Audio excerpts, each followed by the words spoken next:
Welcome back to my talks on From Art to Science in Search of Reality. I am Marcello Costa, Emeritus Professor of Florence University. In this next part, I will cover the period that starts from the decadence of Roman realism to the Renaissance. Well, if you go back to the early Christian era, or current era, we can see some Fayum portraits on the surface of sarcophagi, which are still very realistic images, common pictures of normal people, just like the one that I showed you before from Pompeii, of a family, a husband and a wife together. In a way, it was the period where things started to change. The early Christians were not welcome, mostly because they refused to obey any of the rules of the Roman Empire in relation to religion, accepting other religions as well. So they became the hideaway in what I call catacombs. In the chamber in Florence, Jonathan and the whale and Moses striking the rock on the left, and Noah praying in the ark with adoration of the Magi. They became less realistic. The painting was rather more primitive. Other examples in the catacombs or even in the Acropolis, in the 4th centuries of current era, you can see drawings of a surprising simplicity.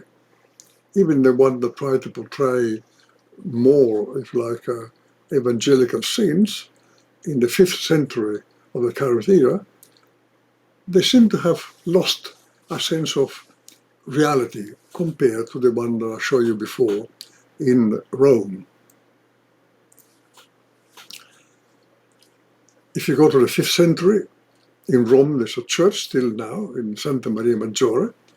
We can see that they changed from, they no longer painted the walls like in Pompeii. They use indeed mosaics. Were still rich in color, but you can see that the details were slightly out of proportions, and the scenes were not very realistic, and the sense of perspective was almost completely lost. In Ravenna, San Vitale, most beautiful church, 6th century of current era, the Byzantine Palo-Christian art shows almost a complete lack of three-dimensionality, and the human representation became fairly rigid and almost meaningless. The lack of realism of space was very obvious by the 8th century. These are little books, the Codex Aminiatus in Florence. You can see here pictures where the objects were completely out of space. They were not in a realistic space. Another similar one, all these lines are all wrong in terms of giving a sense of space in the Charlemagne court school. In a way, the decadence of Rome and the ascent of Christianity was associated with a loss of abilities in realistic painting. In part, it was due also to the fact that the feelings of the time was not to use at all any representation of any divinity. This looked like some local early Christian engaging in campaigns of proselytism and iconoclasm, destroying the drawings of the gods. Indeed, the art in Palo-Christian remained primitive, because from Constantine, 300 of the current era, to Leon III, 750 of the current era, there was a struggle between the iconoclast and icononauts. The iconoclasm is a social belief in the importance of the destruction of icons and other images of monuments, more frequently for religious or political reasons. Of course, the Christians escape polytheism, and indeed very strongly and violently. They assumed that any image of the previous gods was something very much against the moral sense of life, and they destroyed them. So they also were very reluctant in starting themselves. in creating pictures of divinity. So the Roman art decline was parallel to the growth of Christianity, with also a loss of interest in worldly matters, an argument for and against portraying divinities, I was mentioned to you. So some of the picture could be regarded as idols, or idolatry was not on. Some of them were icons with meaning which is not very clear, but some items were more acceptable as becoming venerable, with picture of the saints, for instance. So there was a period of uncertainty, but certainly they lost the ability of painting in space. They started to paint again in churches, increasingly visual representation of biblical scenes, around indeed the 830 of the current era. This is in France too. The picture became again showing images of the history of the Bible. Now, painting of Via Crucis in churches developed more extensively after the first millennium, possibly because they realized that the world was not coming to an end. But really the big change came following the siege in 1187, when Jerusalem fell to the forces of Saladin Islam, the first Sultan of Egypt and Syria.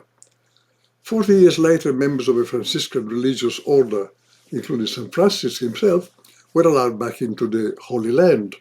So they started to think that they should return to conquer, indeed, Jerusalem. Now, the 14th station of the cross, or the way to the cross, were also known as the way of sorrows, the Via Dolorosa, or the Via Crucis.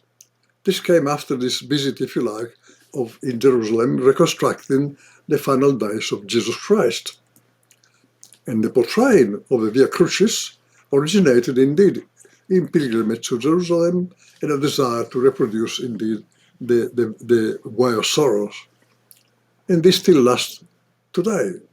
Catholic churches do have indeed the Via Crucis usually painted on the walls. Now, up until the 1300s, painting around Europe was still simplistic and the space was not portrayed realistically. You can see here a painting from Istanbul. These people were in spaces which did not fit any sense of space. You can see here the drawing of the lines. On the right, you can see already, still in 1267, in England, you can see here the tribute to Henry III, painted more like a map, with no sense of space whatsoever. Something began to happen in central Italy. We call this period the pre-Renaissance, going towards the Renaissance. There was first of all the recognition of personal authorship and the birth of humanism. You can see here there was probably the first Italian artist called Master of St. Francis that was active in the second half of the 1200s, painting in the style still very rich in colors. And then the very first name that we find in history is Paolo Veneziano, 1340, painted the crucifixion, and in a way this really represents the first Venetian artist we know by name. So this was the beginning of authorship of paintings. We have Duccio di Boninsegna with his Madonna, a few years apart. You can see they share the generic structure, and they are beginning to attempt to recover the special realism. This is from a very good book by Alistair Smart about his history of painting in that particular period. We come then to the famous Giotto in Assisi, 1300. The walls have this marvelous painting in various colors, but you can see the first attempts of space were not quite correct. You can tell because by the next slide, you can see that the lines of the buildings do not really seek the same vanishing points at a common horizon. There are different horizons and some line will never meet. So this initial attempt at representation was quite incomplete, and yet this was still valid even in the early 1400s. You can see this picture by Lorenzo de Monaco, where the size of the people is completely incongruous with the distance, and the lines certainly do not approach any common vanishing point. And yet Giotto himself came pretty close to it. Another part of this in Padua, the Scrovegni chapel, showed that some line of perspective are beginning to indeed to converge towards the same horizon. Not quite, but almost there. In a way, this history of painting is a kind of a conquest of space. And in the pre-Renaissance, space became pictorial. The main aim of painting was to describe correctly space. And it was indeed at the beginning of the 1400s, at the beginning of the very Renaissance, that something momentous happened in Florence. You can see here the Duomo di Firenze, the Cathedral of Florence, with the dome constructed by Brunelleschi, and the entrance of the church and the Baptistry in front of it. It is here that indeed the very Brunelleschi made a very important observation. From the door of this cathedral, this is what he saw on the right, the Baptistry. He built a system of two mirrors with a hole through which he could peep through. And he faced the Baptistry, which was actually projected in the big mirror to the small mirror. He could see the small mirror, the very picture of the Baptistry. So he could draw on the face of this mirror the very lines of the space that define the point of view of the Baptistry from his single eye. Indeed, that's the Baptistry as he saw it, and indeed, he could see the horizon and then draw the lines of that will eventually go to the horizon, and the parallel line will eventually merge to a single point of the horizon. This is the very simple rule of the geometrical perspective. Soon after, Leon Battista Alberdi, another genius, wrote a book, De Perspectiva Twingenti della Pittura, on the painting of perspective, which appeared about 1435-36. He developed the geometrical rules to represent objects in space. You can see here a floor with tiles, with the parallel line arriving to a single point in the horizon. Even the diagonals eventually arrive to the same horizon, to these vanishing points. So this was the beginning really of transforming painting into geometry, and painting of space into geometry of space.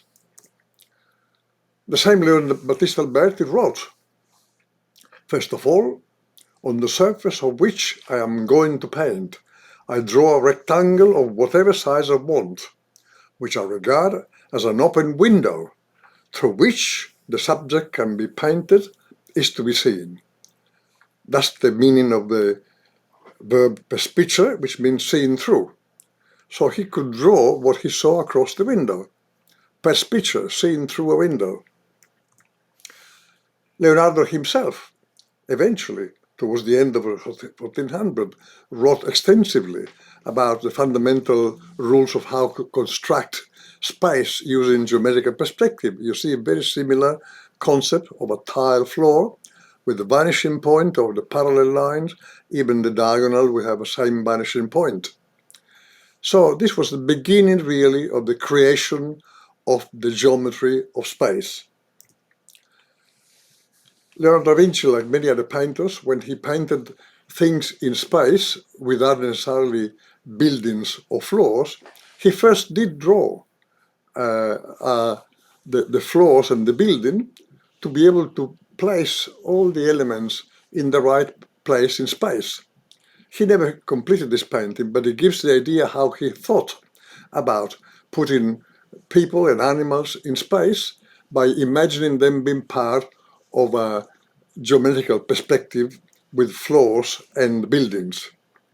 This tells us something important, that in order to have this geometrical perspective, people needed to be also good architects, be able to draw and build straight line buildings and tiles with highly organized patterns. Leonardo da Vinci himself suggested that to use a transparent plane, a window, through which one can see through perspicere, to draw difficult objects in space. For instance, the moon or the sun or the earth itself. We'll see that actually Galileo used this very method to draw for the first time something scientific about the sky. Albert Dürer, beginning of the 1500s, he also described how he could paint complex images of a woman, for instance, close to patrician, by looking through, seeing through a window, and therefore painting what he saw through the window.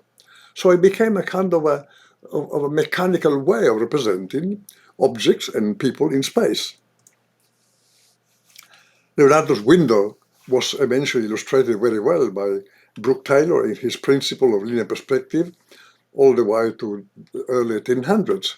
You can see here the window through which we can see this cube in perspective, just like Leonardo and Brunelleschi and other people did in the Renaissance. Of course, this method was already used by most painters of the early 1400s. You can see Marina Panicali with a picture of some saints. You can see all the parallel lines of the buildings eventually end in a single vanishing point on the horizon. Similar Leonardo, at the end of 1400s, he put everything in perspective all the way to the very environmental distance. So he began to paint natural environments even beyond the buildings themselves. The apotheosis of perspective was reached by Piero della Francesca in this very little, small painting in Urbino called the Flagellation of 1450, 1460. You can see here an absolute perfection of two fields which gave rise to a lot of discussions of the meaning, who these people were, what they were talking about, and the flagellation of Jesus Christ. And all this in a symbolic way, and kept busy philosophers, historians, very busy up to date, up to present. Of course, the very famous La Supper in Milano, in the convent Santa Maria delle Grazie, was also painted with absolutely perfect perspective, arriving to the horizon where the head of Christ actually is. So, in the middle of Renaissance, geometrical perspective was well known to all the painters, who became, in a way, the scientists of geometry. The apotheosis of the geometrical space was reached, indeed, in this painting of the ideal city by the school of Piero della Francesca. These buildings of a small town, all of them in perfect perspective. The Perugino at the end of the same century, in Firenze, the same concept, with people located on paved grounds and the buildings in perfect perspective. And of course, the School of Athens by Raffaello at the beginning of the 1500s, in the very core of Renaissance, with a perfect geometrical perspective. Everybody in the correct space. Still in spaces which were limited by straight lines because of the buildings were built with straight lines. And so we have to see now what happened at the next level, where perspective became more complicated. Now, Leonardo da Vinci had already written that within studies of natural considerations, light pleases most its observers, amongst the great things of mathematics. The certainty of the demonstration highlights more clearly the ingenuity of the investigators. Perspective, thus, is to be placed ahead of all human traditions and disciplines, as it is with perspective that the complex lines of light are demonstrated, and therefore it is in perspective that glory is found not so much of mathematics, but of physics, and is enriched by the flowers of both. We see, therefore, next how the perspective of more complex structures was achieved.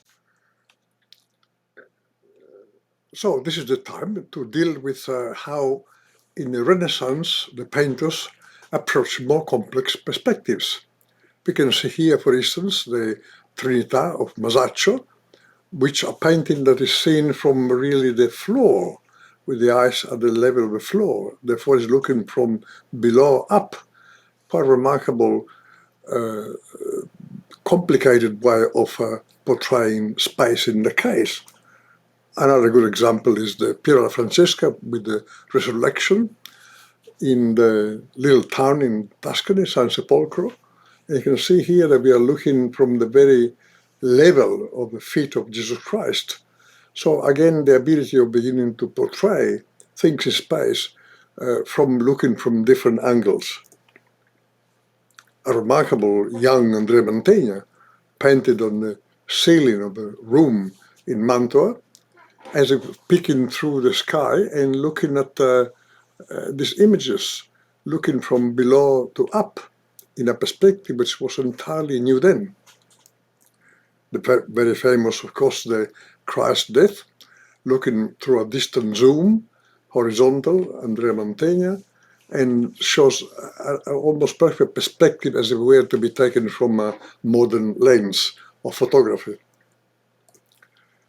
Of course, Jan Vermeer in the 1600 confirmed the enormous power of perspective, even in small environment like a room, like a music lesson, and this shows really the perfect perspective, even in the lines in the horizon, the vanishing point, either side of a painting itself.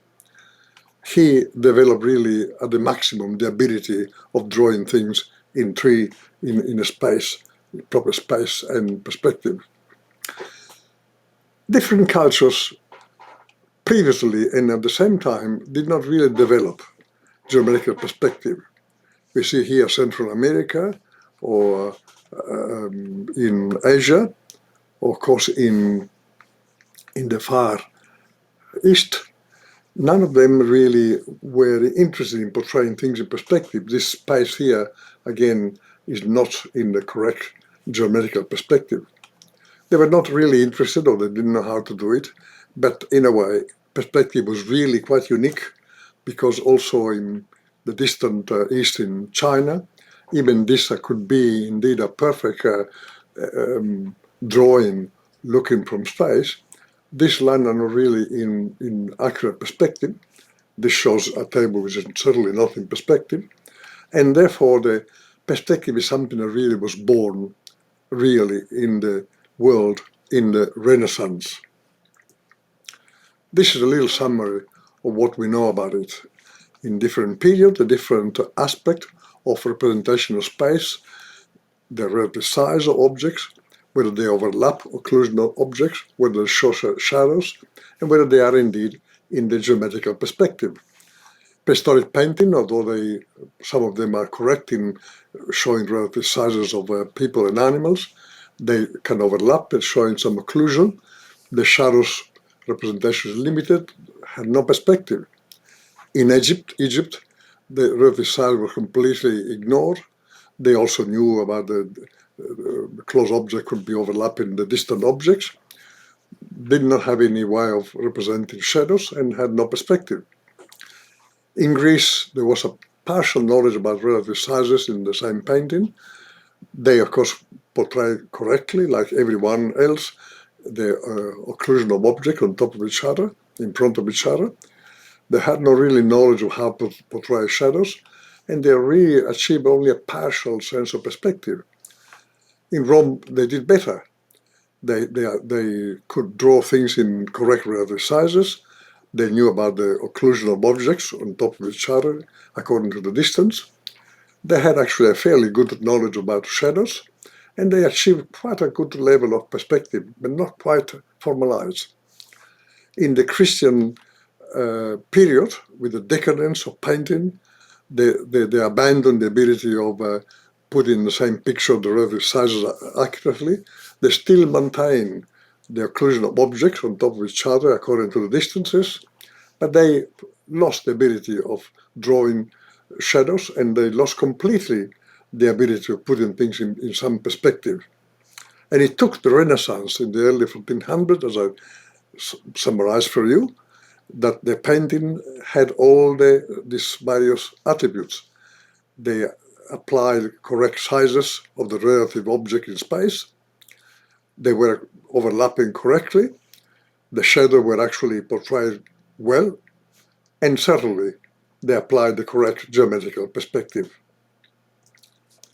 So this represents really history of the conquest of space. That in the pre-Renaissance, space became pictorial, with the first painting trying to put things in space. And in the Renaissance, the painting became linear geometry. Well, in a way, this shows a modern drawings of any student that learn about perspective from two cubes in space, sitting on a floor with the projection of the cross-section of the floor. And you can see here the horizon and the vanishing point with all the lines arrive. And therefore, this really represents a very simple way of drawing things in a proper perspective. So that from a picture, anybody can draw the corresponding line of perspective with the horizontal line, the vanishing point, and the receding lines, all aiming at the same point on the horizon, the vanishing point. So everybody can apply this simple rule of geometry to draw properly, indeed, any space. Now, we have, of course, cases where painting did not have any explicit geometry. Like I showed you before, Leonardo da Vinci put some geometry at the beginning of his painting, but then people learned to paint things in space without having any linear geometry behind it. Andrea Barocchio himself began to put humans and spaces behind it in correct space without any lines of buildings or floors. Tiziano and the Andros, already at the beginning of 1500, had no lines that represent buildings or floors in perspective, and yet every element of this painting is in the correct place in perspective.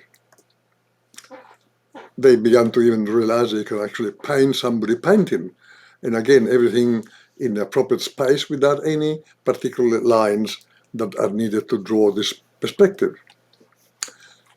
At the time, they still had some problem with the light, the shadows. They didn't come easily at the beginning.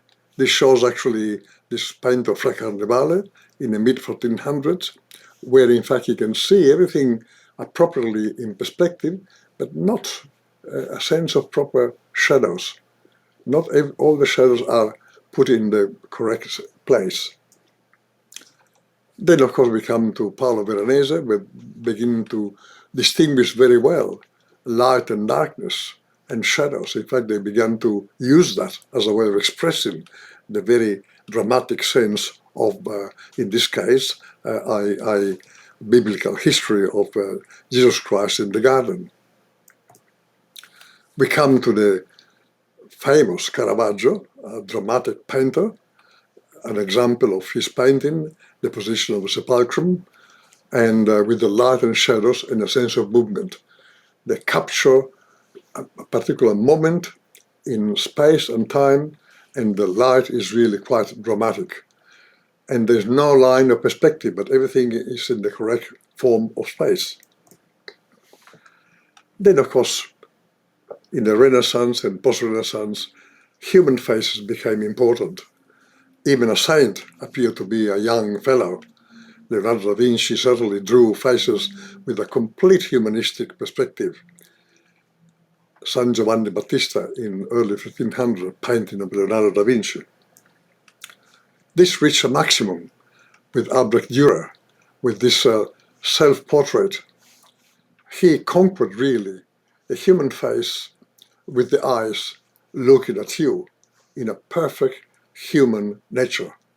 There was nothing divine, just pure humanity. Light and expression became very well known since then, with a perfect representation of light and luminance, certainly by the 1800s. The painting became perfect in the sense of representing all the details in space and perspective and distances, with Canaletto, for instance, here in Venice, the Laboratorio dei Marmi, the marble laboratories. You can see the enormous perfection of detail, almost like a photograph, well before photography. The same Canaletto painted Venice, the Piazza San Marco, which is still there these days, almost unchanged. And you can see this represent all the details of a moment on the Grand Canal, and this represents the apotheosis of the detail of painting and the conquering of the space and the details in the space. Even spaces with complex natural details became almost perfect in the 1700s with this fellow Bernardo Bellotto. So pictorial space is indeed conquered. Painting of visual reality reaches its peak in the 1700s. But after all, the aim of art is to create space that is not compromised by decoration or illustration, space within which the subjects of painting can live. This is a statement a few years ago by the famous painter from the United States, Frank Stella. So this really represents the apotheosis that already happened in the 1700s of conquering the space by painting. I have my own history of discovering perspective. When I was 9 and I moved to Argentina, Buenos Aires, I began to paint my own room, the lounge. I was 9 then, 1949. A few years later, 3 years later, the same room appears slightly more detailed, probably with the lines already being in reasonable perspective. And I therefore have developed my own ability to represent space. I was quite passionate about it, and I did reasonably well. During various trips, I went from Buenos Aires to Italy and back. I developed my own knowledge of perspective, this painting on the ship, the Augustus, in 1952. In the same ship, I was asked to exhibit my paintings during the trip, and while I was in Italy or even in Buenos Aires. I had the painting with me, so I exhibit my painting, and I became instantly famous, certainly on board of the Augustus. I continued to paint. I was 14, 1954, my neighborhood, and I think I mastered the perspective. I apply even some principles, as we'll see later, of impressionist techniques. So I was quite happy with my abilities. At the time, I didn't know what I was going to do in the rest of my life. And I painted my last painting in 1956, interrupted during one of the last trips between Genoa and Buenos Aires. I was 16, and I thought I understood enough about perspective because I stopped painting then. That's not the only reason. I stopped painting also because, although on the left here I could paint easily still life subjects quite well, this is an old painting of me, I tried to paint my own face, a portrait, a self-portrait. I realized I could not really represent well human faces. And anybody that could not paint human faces did not deserve to become a painter. So that was the time I decided to become a scientist instead.